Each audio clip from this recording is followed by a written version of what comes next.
Kita ke informasi lain, Saudara. Polda Metro Jaya terus lakukan penyelidikan terkait kematian Raden Andante Khalif Pramudityo alias Dante, termasuk memanggil Ibu Dante, Tamara Tiasmara, untuk menjalani tes kejiwaan yang dilakukan psikologi forensik. Selebritas Tamara Tiasmara datang ke Polda Metro Jaya untuk menjalani tes kejiwaan. Tamara datang didampingi tim kuasa hukumnya dan siap menjalani tes kejiwaan. Tes kejiwaan yang dilakukan oleh tim psikologi forensik Polda Metro Jaya untuk mengetahui kematian dari almarhum putranya Raden Andante Khalif Pramudityo atau Dante.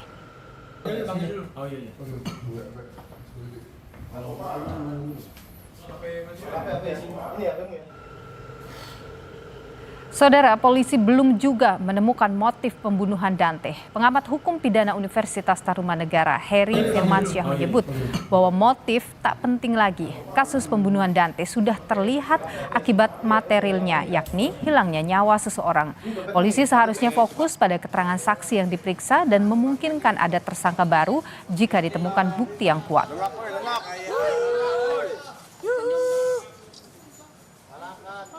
Berkaitan dengan motif meninggalnya Dante, saya rasa itu tidak terlalu menjadi bagian penting untuk membuktikan bahwa kasus ini adalah suatu pembunuhan, karena yang penting adalah akibat material dari perbuatan tersebut, yaitu meninggalnya Dante, itu sudah terpenuhi. Awal dari pihak kepolisian untuk bisa membuktikan adanya kesalahan, bahkan dugaan adanya tindak pembunuhan yang dilakukan secara berencana oleh si pelaku. Jadi masih sangat terbuka adanya pelaku lain hasil dari perkembangan penyidikan pihak kepolisian. Terima kasih.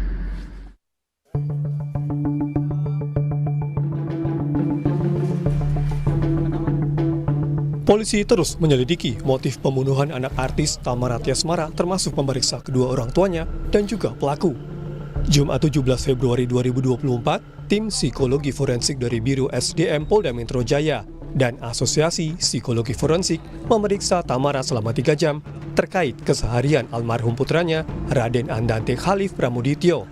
Tamara membenarkan dirinya dan pelaku mendatangi kolam renang 5 hari sebelum kejadian untuk mengecek kondisi air dan fasilitas kolam renang tersebut.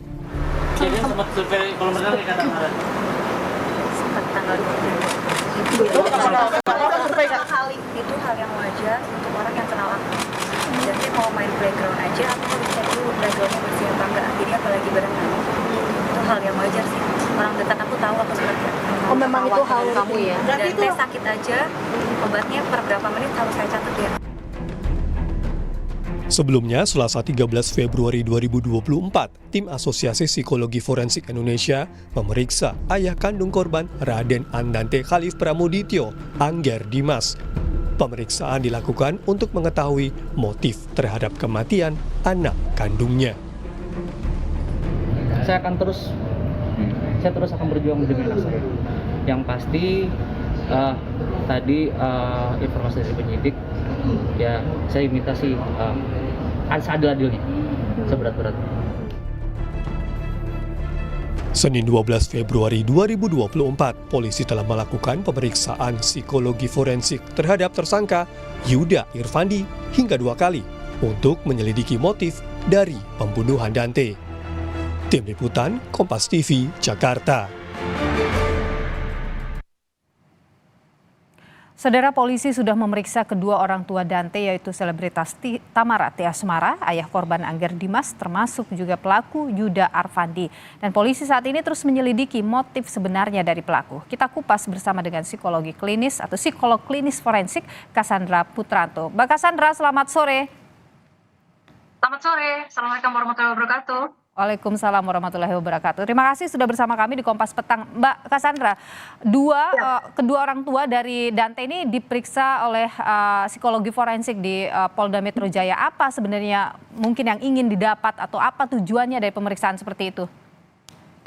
Pada dasarnya psikologi forensik itu adalah sebuah cabang ilmuwan yang memang ditujukan untuk membantu dalam proses pengadilan dan peradilan. Nah, dalam hal ini ketika diminta untuk melakukan pemeriksaan di dalam sebuah kasus yang kita sedang bahas saat ini adalah kasus pembunuhan, tentu diharapkan bahwa hasil laporan dari psikologi forensik ini bisa membantu membuat terang perkara. Nah, perkara ini bisa menjadi lebih jelas, lebih diketahui terutama dalam hal motif, lalu kemudian juga mungkin ada aspek-aspek lain seperti misalnya resiko keberbahayaan, dan yang paling penting adalah kompetensi untuk menjalani pemeriksaan, dan terutama adalah juga bagaimana mereka bisa menjelaskan tentang psikodinamika kasusnya. Ya, bagaimana kasus ini misalnya tadi sudah disebutkan ada pembunuhan, hilangnya nyawa. Nah, bagaimana orang-orang yang terlibat di dalam kasus ini memiliki kelayakan untuk misalnya diperiksa, untuk dalam kaitannya dengan kasus ini apakah bisa ditemukan motif, apakah memang bisa ditemukan bukti-bukti, apakah yang bersangkutan itu sebagai tersangka atau sebagai saksi atau sebagai korban. Oke, apakah Mbak Cassandra dengan pemeriksaan seperti itu bisa juga mengungkap keterlibatan pihak lain di situ? Betul. Karena sekali lagi bahwa pemeriksaan psikologi forensik ini kan adalah memeriksa profil psikologis. Nah, di profil psikologis ini juga bisa menggali aspek-aspek yang tadi saya sebutkan, terutama yang jelaskan kompetensi untuk menjalani proses hukum. Ya. Nah, itu ada aspek intelijensi, ada aspek emosi, aspek kepribadian, lalu kemudian motif apabila ternyata ada indikasi keterkaitan sebagai tersangka pelaku. Nah, dalam hal ini tentu berbagai data, informasi yang diperoleh dalam pemeriksaan itu bisa digunakan oleh pihak kepolisian untuk semakin membuat terang perkara.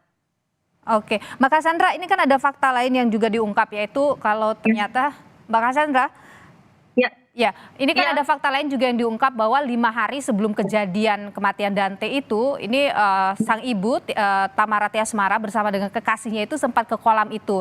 Informasinya sih ia datang ke situ untuk ngecek suhu, fasilitas dan lain sebagainya. Itu hal yang lazim tidak dilakukan. Saya kira kita tidak perlu membahas soal lazim atau tidak lazim, karena masalah psikologi forensik ini itu mengukur bukan soal kelaziman, tetapi soal ketika seorang kehilangan nyawa sebagai korban ini, lalu bagaimana keterkaitan antara saksi, siapa yang ada kemungkinan untuk menjadi tersangka pelaku, nah itu yang harus dijelaskan. Tapi kita tidak menjelaskan soal kelaziman dia datang atau tidak, lazim atau tidak, itu kita tidak menjelaskan dari sisi itu. Tapi kalau misalnya hal seperti ini terjadi 5 hari sebelum kejadian, datang ke sana menengok, mengecek, katanya sih mengecek suhu, mengecek fasilitas sebagainya, apa yang Anda baca dari sikap seperti itu? Mohon izin, sebagai seorang psikolog forensik, terutama saya psikolog klinis dan forensik ya. Nah, dalam hal ini untuk bisa memberikan pendapat itu harus ada pemeriksaan secara penyeluruh ya. Nah, saya tentu tidak bisa dimintakan pendapat di luar pemeriksaan resmi.